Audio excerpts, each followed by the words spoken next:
Hello friends, आज बनाते हैं बिहार की ट्रेडिशनल स्वीट जो कि पौष महीने में बनता है। और ये बिहार में मकर संक्रांति में स्पेशली बनता ही है। तो इसको मैंने किस तरीके से बनाया है और ये ट्रेडिशनल बिहारी स्वीट्स है। तो इसको कैसे बनाया है और ये बहुत टेस्टी बनता है। चलिए बनाना स्टार्ट करते हैं, पूरा रेसिपी जरूर देखिएगा। तो यहाँ पे मैंने पानी गर्म किया है, कढ़ाई में थोड़ा सा 1 चुटकी के करीब नमक डाल दिया है।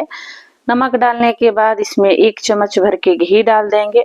और घी इसलिए डालेंगे ताकि जो हम चावल का आटा लगाएंगे वो सॉफ्ट बने और ये चिपचिपी सी नहीं होती है, इसलिए घी डालना जरूरी होता है। और यहाँ चावल का आटा यानी कि अरवा चावल जो होता है ना, तो उसका आटा, व्हाइट चावल का आटा इसमें थोड़ा थोड़ा करके डालते जाएंगे और इस बेलन की सहायता से घुमाते जाएंगे। तो इसमें 2 आदमी अगर है तो फ्री जो है तो एक कढ़ाई पकड़ के, क्योंकि कढ़ाई जो है अगर आप जोर से पकड़ोगे नहीं तो पलटने का चांस होता है, क्योंकि ये बहुत ही थोड़ा सा चलाने में दिक्कत होती है। तो चावल का आटा चला देते रहिए थोड़ा थोड़ा सा, और गैस का जो फ्लेम है वो थोड़ा सा कम कर दीजिए। हाई फ्लेम में पानी गर्म करना है। उसके बाद जब आप चावल ऐड करो यहाँ आटा, तो फ्लेम जो है थोड़ा सा कम कर दीजिए और धीरे धीरे करके आटे को गैस पे ही चलाते हुए रखना होता है। और यहाँ देखना होता है कि सही से ये बन के डो तैयार होगा या नहीं होगा। तो यहाँ चेक करी हूँ, एकदम गर्म है आटा, तो यहाँ परफेक्ट देखिए डो बन के तैयार हो रहा है। मैं नजदीक से दिखा रही हूँ, हो जाएगा। तो इसको 4 से 5 मिनट के लिए ढक के छोड़ देना होता है। तो गैस का फ्लेम ऑफ कर दिया है, उसके बाद इसको ढक करके 5 मिनट के लिए छोड़ दिया है आटे को, ताकि ये अच्छी तरीके से पक भी जाता है, क्योंकि गर्म पानी में ये आटा लगता है। उसके बाद इधर दूसरी कढ़ाई में मैंने डाला है तिल, और ये व्हाइट तिल जो आता है, उजला वाला तिल, तो वो डाल दिया है। और ये 200 ग्राम के करीब है। तो यहाँ 200 ग्राम के करीब मैंने तिल डाल दिया है और इसको मीडियम टू लो फ्लेम पे भूनते रहेंगे। और ये जो है ठंड के मौसम में, ऐसे भी पौष के महीने में बिहार, झारखंड या हर जगह ये अलग अलग नामों से जाना जाता है। हर स्टेट में ये अलग अलग नामों से जाना जाता है। तो यहाँ तिल भून के तैयार हो गया है और इसको मैंने एक थाल में ठंडा होने के लिए छोड़ दिया है, फैला के पूरा। और देखिए इसको थोड़ा देर हो गया फैलाने, तो ये रेड होने लगा था। फिर यहाँ लिया है मैंने 500 ग्राम खोया, और ये मार्केट का खोया है। आप घर पे भी दूध से खोवा बना सकते हैं, लेकिन मैंने मार्केट से मंगवा लिया, क्योंकि इतना खोवा बनाने के लिए आपको 1 से 2 घंटे गैस के पास खड़े रहना होता है। और वो बहुत ज़्यादा ये पॉसिबल नहीं है मेरे लिए, क्योंकि मुझे थोड़ा सा प्रॉब्लम होती है ज़्यादा देर खड़े रहने में पैरों में। तो मैंने मार्केट से ही ये मंगवा लिया है। आप घर पे भी खोया बना सकते हैं। तो इसको थोड़ा सा, ये भुरभुरा सा था, ठंडा सा, तो इसको मैंने इस तरीके से सॉफ्ट कर लिया खोया को। और वही जिसमें कि मैंने तिल डाला है भून के, सेम थाल में मैंने ये डाल दिया है, गर्मा गर्म है। और इसको भी ठंडा होने के लिए छोड़ देना है। और सारे खोया को मैंने निकाल लिया है और इसको ठंडा होने के लिए रख देना है। जब तक ये ठंडा ना हो तब तक इसमें आप चीनी नहीं मिला सकते, क्योंकि चीनी मेल्ट होने के बाद फिर ये भरने में बहुत दिक्कत होगी। इधर तब तक 5 मिनट भूनते हुए तिल खोया सब हो गया था। तो मैं जमीन पे बैठ गई हूँ, क्योंकि ये जो रेसिपी है ना, बनाते बनाते 3 से 4 घंटे लग जाते हैं। और मैं थोड़ा सा ज्यादा क्वांटिटी में बनाती हूँ, क्योंकि ये स्पेशल डिश है ना, तो थोड़ा सा इधर बेंगलोर में नहीं बनता है ये, और बनता भी होगा शायद, तो मुझे उतना पता नहीं है। तो फ्रेंड सबको देना होता है, तो थोड़ा क्वांटिटी ज़्यादा है। इसे हम 2 बच्चे, हस्बैंड वाइफ ही हैं, कम फैमिली है, लेकिन इस तरीके की रेसिपी अगर बनाते हैं तो ज़्यादा क्वांटिटी में बनाते हैं। और ऐसे भी आप ज़्यादा क्वांटिटी में बना के इसको रख सकते हो। और ये गर्म लग रहा था पूरा, तो हाथ जल रहा था। और आपको गर्मा गर्म ही इस आटे को गूंथना रहता है। अगर ठंडा होने के लिए आप ज़्यादा ठंडा कर दोगे तो ये थोड़ा हार्ड हो जाता है आटा। तो सॉफ्ट रखने के लिए इसको गर्मा गर्म ही भूनना रहता है। और हाथ जल रहा था, इसलिए मैं हाथ थोड़ा थोड़ा बीच बीच में हटा ले रही हूँ। और इस तरीके की रेसिपी आप अगर बनाते हो तो ज़्यादा बनाते हो, और ये 2 से 3 दिन तक फ्रिज में रह जाता है। अच्छा, बिल्कुल आप खा भी सकते हैं। तो मैं इतना मेहनत जब करती हूँ तो फिर मैं बना भी लेती हूँ ज़्यादा क्वांटिटी में। और इसको अच्छी तरीके से मसल के गूंदना होता है। और यही इसकी सबसे खास बात ये होती है कि इसको सबसे अच्छी तरीके से मसल के इस आटे को गूंदना होता है और परफेक्ट डो तैयार करना होता है। और मैं यहाँ हाफ आटा ही लगा रही हूँ, हाफ को मैंने ढक करके कढ़ाई में छोड़ दिया है। और इसको एक नॉर्मल सा जो रोटी बनाते हैं उसके आकार का एक लोई लेना है। और यहाँ पे मैं दिखा रही हूँ नज़दीक से, एकदम सॉफ्ट लोई बना है, बिल्कुल भी क्रैक नहीं आ रहा है। तो आपको यही बात का ध्यान रखना है कि आटे में क्रैक नहीं आना चाहिए। फिर मैंने आटे को साइड कर दिया है और इधर मैंने तिल और खोया जो बना के रखा है उसमें पिसा हुआ चीनी डाल दिया है। तो यहाँ 200 ग्राम मैंने डाला है तिल भून के, 500 ग्राम मैंने खोया, और 200 ग्राम मैंने डाला है चीनी। यानी कि जितना तेल डाला है उतना चीनी डाला है। खोया का क्वांटिटी थोड़ा सा ज़्यादा है। तो इसको अच्छी तरीके से हाथ से पूरी तरीके से मिला लेंगे। अगर आप चीनी ज़्यादा खाते हैं तो 500 ग्राम खोया है तो उसका हाफ आप यानी 250 ग्राम अब डाल दीजिए चीनी। तो देखिए मिक्सर तैयार हो गया है। आप इसके जगह पे ड्राई फ्रूट्स या फिर इलायची डाल सकते हैं, लेकिन तिल अपने आप में बहुत टेस्टी होता है तो मैं तिल का ही बना रही हूँ। इसे भी ठंडा का मौसम है तो थोड़ा सा तिल का क्वांटिटी बढ़ा के खाना है, क्योंकि तिल का तासीर जो होता है गर्म होता है। यहाँ पे मैंने लोई बनाया है एक रोटी के साइज का, इस तरीके का। फिर चारों तरफ घुमाते हुए इसकी कटोरी टाइप का बना लेंगे, जैसे कि हम पराठे से बनाते हैं उस तरीके का। और ये खोया तिल और चीनी का जो मिक्सचर है उसको डाल देना है इस तरीके से दबा करके, रोल रोल करते हुए। देखिए रोल बीच में उंगली डालना है और इस तरीके से घुमाते हुए बना लेना है। और इसको जो है सबसे बड़ा इसमें जो आटा अगर परफेक्ट तैयार हो गया तो आपका पिट्ठा 100% अच्छा बनेगा, बिल्कुल क्रैक नहीं आएगा। अगर आटा सही से नहीं बनता है तो इसको जब बॉयल आप दूध या पानी किसी भी चीज में अगर करते हैं उसी टाइम ये बीच से फूटने लगता है, यही मतलब अच्छा नहीं बन पाता है। तो पीठा देख परफेक्ट बना है, बिल्कुल भी एक भी क्रैक नहीं आया है। तो इस तरीके का ही सारे पीठे को भर लेना है परफेक्ट तरीके से।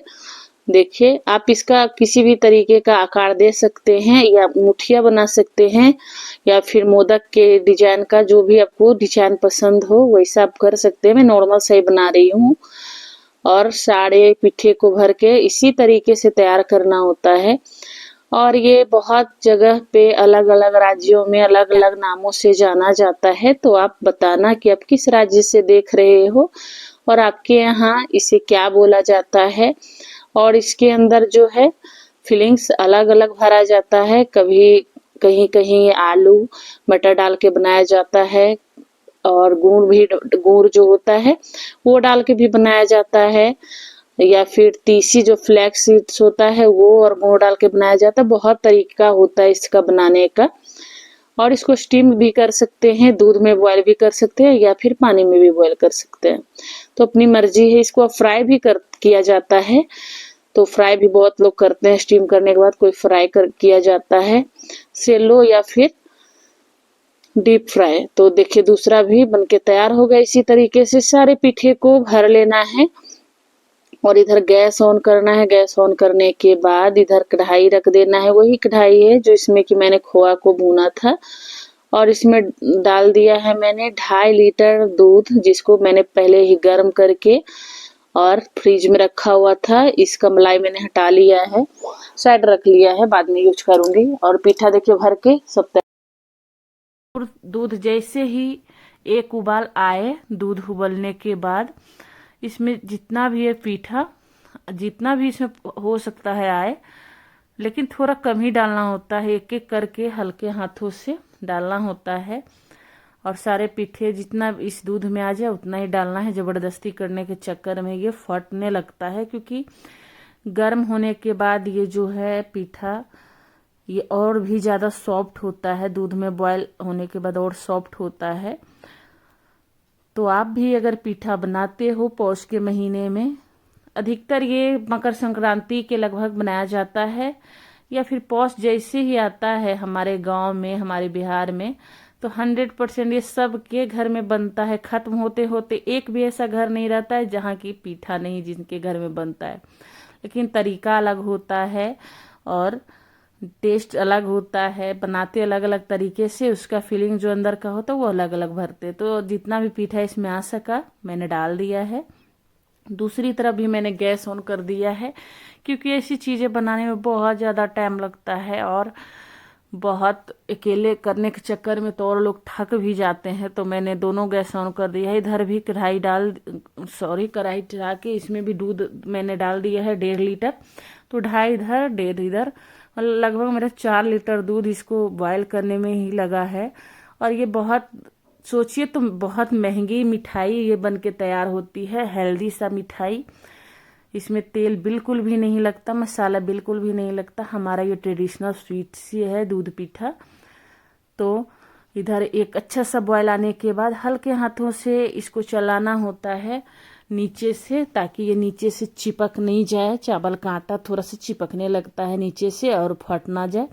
तो धीरे धीरे इसको साइड से चलाना होता है। थोड़ा 1-2 उबाल आने के बाद पहले ही आप इसमें अगर कलछुल डाल देते हैं तो फिर ये फट जाता है, कहीं से कट आ जाता है।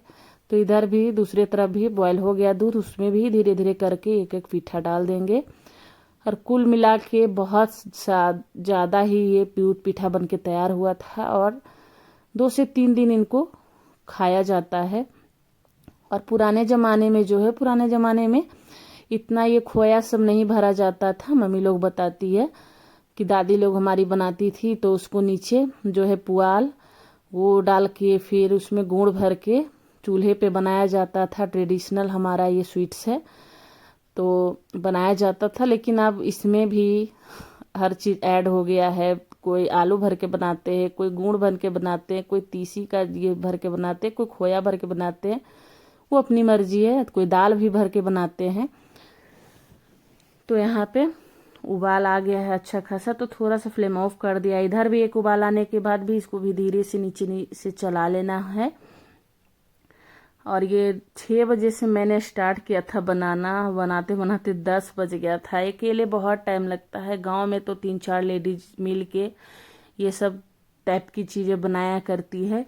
मकर संक्रांति में जो ये गुड़ का ये जो होता है ना, और मुरही का जो लड्डू बनता है, या फिर तिलकतरी बनता है, और या फिर ये पीठा, सब इस टाइप की चीज़ें सब गांव में सब मिलजुल के बनाया करते हैं। लेकिन यहाँ शहरों में क्या ही अकेले बनाओ अकेले खाओ, ऐसा नहीं होता है। मतलब अपनापन नहीं होता है शहरों में गांव जैसा।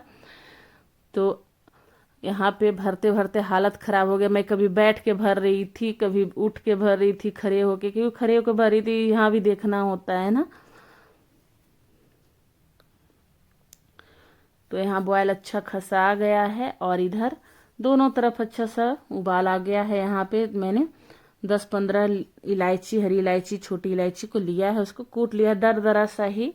और इधर दोनों साइड मैंने नहीं डाला, एक ही साइड डाल दिया है सारा। और थोड़ा सा 2 से 3 चम्मच बस चावल का आटा डाल दिया है। और ये भी इसको धीरे धीरे मिला लेना है जब तक ये पीठा पकेगा। ये चावल का थोड़ा सा आटा दूध को क्रीमीनेस लाने के लिए, ये क्रीमी जैसा दूध ये जो होता है वो बन जाता है क्रीम जैसा। और आप इसकी जगह पे कॉर्नफ्लोर का भी यूज कर सकते हैं। मैंने चावल के आटे का ही यूज किया है हेल्दी बनाने के लिए। उसके बाद मैंने डाल दिया है चीनी, और चीनी थोड़ा सा कम पिसा हुआ सा बचा था तो मैंने फिर से और डाल दिया है, क्योंकि इसको जो रसमलाई बनाते हैं ना हम लोग, तो रसमलाई जैसा इसका टेस्ट देना है मुझे। तो चीनी भी मैंने डाल दिया है 200 ग्राम के लगभग यहाँ पे मिल्क में, और इसको भी अच्छी तरीके से मिलाना लेना है। चावल का आटा भी थोड़ा सा पकना है, तो पक जाता है। अब मेरी तरीके से एक बार बना के देखना प्लीज, अलग तरीके से। और ये जो दूध का मैंने मलाई निकाल के रखा था वो भी डाल दिया है। तो बताइए, लग रहा है ना टेस्टी, मुंह में घुलने वाला मिठाई बनके ये तैयार हो रहा है। और हेल्दी भी बहुत है, बिल्कुल भी मैदा नहीं है, बिल्कुल भी इसमें कुछ अलग नहीं है अनहेल्दी चीज़ें। और इधर का पीठा भी मैंने निकाल के उसी में डाल दिया, क्योंकि उसी में फ्लेवर मैंने डाला है इलायची का, और चीनी भी डाला है। तो इसमें और क्रीम जैसा भी ये मिल्क हो जाएगा, तो लटपटी सी मिठाई ये बन के तैयार होगी। और ये दूध को एक बॉयल आने के बाद मैंने उधर पीठा डाल दिया है, जो बचा हुआ था मैंने भर के रखा था। और इधर ऊपर से गार्निश सुंदर दिखने के लिए और टेस्ट लाने के लिए मैंने डाल दिया पिस्ता। आप अपने पसंदीदा ड्राई फ्रूट्स डाल सकते हैं, जो भी आपको, काजू बादाम जो भी पसंद है। मेरे घर में पिस्ता लोगों को ज़्यादा पसंद आता है। और इधर भी जो बचा हुआ पीठा था उसमें भी मैंने पिस्ता डाल दिया है, और थोड़ा सा चीनी भी डाल दिया था, नहीं दिखा पाई, भूल गई। उसके बाद मैं निकाल रही हूँ एक बाउल में आप लोगों के लिए। पहला नहीं वाला आप लोगों के लिए मैं यहाँ परोस की दिखा रही हूँ। ये ठंडा होने के बाद और भी ज़्यादा टेस्टी बनता है। इसको आप फ्रिज में रख दीजिए रात में। गर्मा गर्म भी अच्छा लगता है बहुत, लेकिन अगर रख के इसको फ्रिज में ठंडा करके अगर सुबह खाते हैं, जैसे खीर गर्म से ज़्यादा ठंडा अच्छा लगता है ना, उसी तरीके से ये भी अगर फ्रिज में रखते हैं ना, तो सुबह खाने में और मलाईदार टेस्टी गुलने वाली मिठाई लगती है। तो देखिए यहाँ कट करके दिखा रही हूँ, बिल्कुल सॉफ्ट है भी। और अगर सुबह अगर इसको बना खाओगे तो थोड़ा सा ये और अच्छा लगेगा, घुला घुला हुआ सा। तो ये देखिए मिठाई बन के तैयार होगी, दूध पिट्ठा बिहारी ट्रेडिशनल स्वीट्स। तो आप भी बनाइए और खाइए, और एक लाइक जरूर करिए। अगर मेरे चैनल पे नए हैं तो सब्सक्राइब करिए रेखा की रसोई की चैनल को। पहला निवारा आपके लिए, लीजिए खा लीजिए। और आप कहाँ से, किस राज्य से देख रहे हो, कमेंट में ज़रूर लिखिएगा। और आपने दूध पिठा बनाया है या नहीं बताना, और आप क्या बनाना चाह रहे हो कमेंट में ज़रूर बताना। फिर मिलूंगी अच्छी रेसिपी के साथ, बाय।